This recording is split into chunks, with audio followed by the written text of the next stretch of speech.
Welcome to Kenton's videos. Enjoy the video. You start now, power on your phone and enable Wi-Fi and Bluetooth so you can detect networked cameras. Use a lightweight scanner app to list devices. This shows IPs, manufacturers, and MAC prefixes which tell you what type of camera it might be. Once done, walk the area and inspect suspicious objects up close, vents, mirrors, stuffed props, because many cameras are hidden physically even if they are offline. Make sure to note any device names that match common camera vendors while you proceed. You continue by analyzing network details.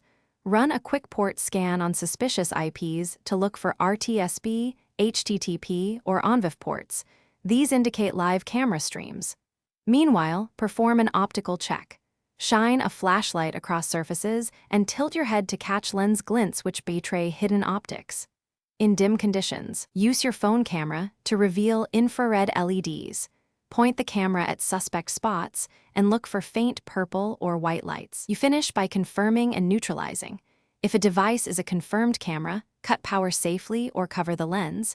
Tape or cloth works for immediate blocking. Document its IP, MAC, and model so you can report it or follow proper removal procedures.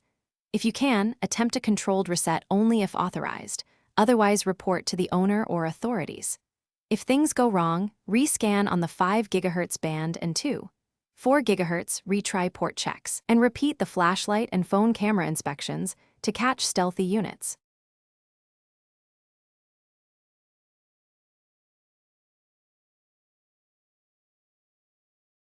Thanks for watching. Consider subscribing if we helped you.